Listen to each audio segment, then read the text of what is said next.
Welcome to NASDAQ Trade Talks. I'm Jill Malantrino, Global Markets Reporter at NASDAQ. Joining me for Women's History Month is Jamie Engelbert, Principal of Engelbert Financial Advisors, to discuss considerations women should factor in when constructing a financial plan. Jamie, it's great to see you again. Welcome to Trade Talks. Jill, thank you so much for having me. I'm really excited about joining with you to talk about finance and closing in on Women's History Month. It's definitely something that, women are excited about and definitely more prevalent now than probably generations before.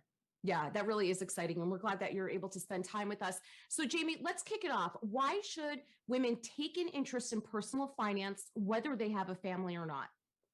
Well, I can speak for myself. Older generations used to have the mindset of, marry rich or, make sure you marry a doctor or something like that. A man is not a financial plan. And I think definitely younger generations are, advocating for themselves and definitely being more involved. It doesn't matter if you're on your own, you're divorced, you're a widow, wherever you are at the stage of the game, you've got to be involved and you have to know what's going on. And if you don't educate yourself, there's so many resources out there now. People working, I know in our practice, we really want people to understand, because a lot of times people will say, oh, my husband takes care of that, or, they don't need to know about that now, but a little bit of education goes a long way. It certainly does. I'm dealing with that with my parents now. Especially for your children that are taking care of adult parents or thinking about that 10, 20 years down the line, it really is important. So with that, Jamie, what are some special considerations for women? Well, exactly what you're saying. Generations older than us, it was really common for the husband to go off and work while the woman stayed home, took care of the family, took care of the house.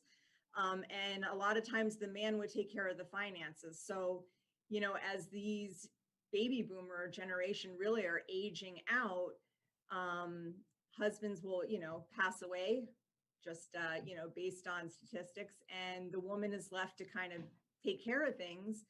And with that older generation, a lot of times they're just ill-equipped, they're not prepared, which is where we really come into play. And it's really gratifying for us when we sit down with people and meet with clients, whether it's a widow or maybe it's even a couple who comes in and the husband will say, gosh, I'm really hoping when I die that you're going to take care of my wife, because she doesn't, she's not part of the finances. So again, it's all about the education, and we really do a lot of hand holding, to get that woman up to speed, get her, maybe a budget if she's not working with one, or, just kind of a basic understanding of how investments work, because, if you're left to take care of it, you want to be on top of things.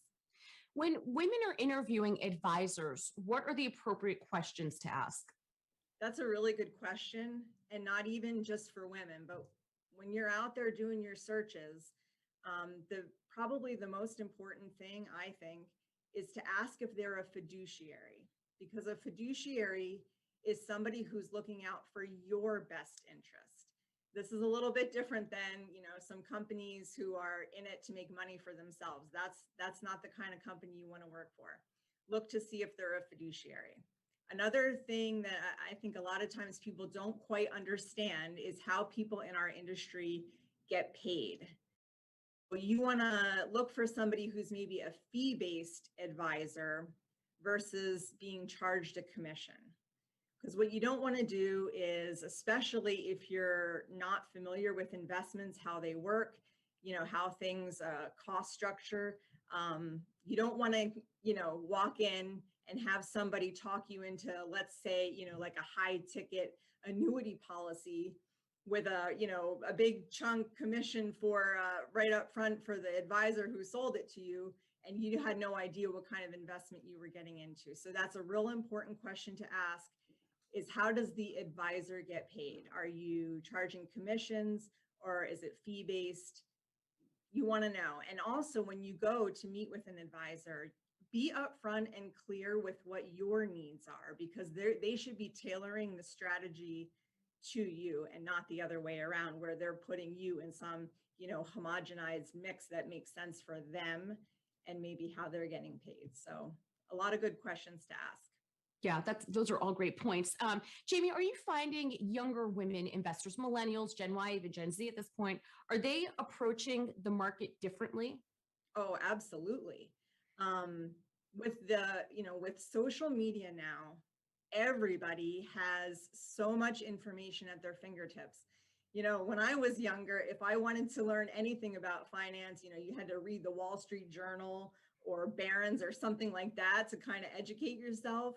But nowadays, everybody has this information at their fingertips. Whether you want to read about it or not, it's right there. It's right there for everybody to see. So definitely, the younger generation, they just know more, even if it's, just talking about the meme stocks or stuff like that, it's on the forefront. And I can tell you that over the last year, what we've seen as a result of the pandemic is younger women and just the younger generation in general being more aware about finances. And, I'm sure their families have been talking about it. Families have been affected with the economy. So people are talking about it. It's more at the forefront of their mind. They're thinking about, oh, maybe I should start, putting money away. And that's what we've seen, people coming to us, opening accounts. We've seen some that maybe started on a platform like a Robinhood where they thought, they were interested, they wanted to dabble and do it themselves.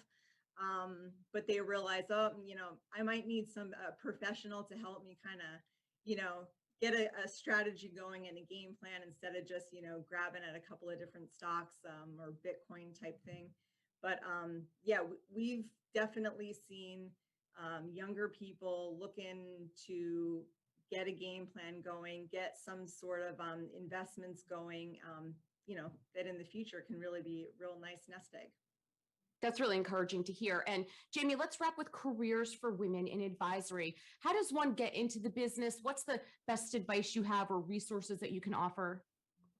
Yeah, so I think, if you're a college age woman and you have any interest in finance, find a good internship. There's so many out there. You can do it as a paid internship or for credit. But that's a real good way to kind of get your foot in the door. Check it out, see if it's something that you like, because it's a tough industry. As you know, it's volatile. You got to ride the wave along with clients and the different emotions that come with that. You got to have a thick skin. So test it out with an internship, see if it's something that you like. When I was right out of college, I got a job working at a major wirehouse. And, while I was in test taking mode, I thought, oh, I'll get my Series 7 and get things going. And I worked on some different teams. I saw how different advisors worked, what I liked about it and what I didn't. So definitely, kind of test the waters, make sure, do you like working with clients as an interface, or are you somebody who wants to be behind the scenes? Maybe you're interested in going an analyst route or something like that. I could tell you, I never thought coming out of college that I would end up owning my own advisory practice. So I'm really proud about that. And, but it definitely, was testing the waters along the way and seeing, what you like, what you don't like, and then pulling the best of yourself out. All right, Jamie, appreciate the insight. Thanks for joining us on Trade Talks, and thanks for joining me. I'm Jill Malantrino, Global Markets Reporter at NASDAQ.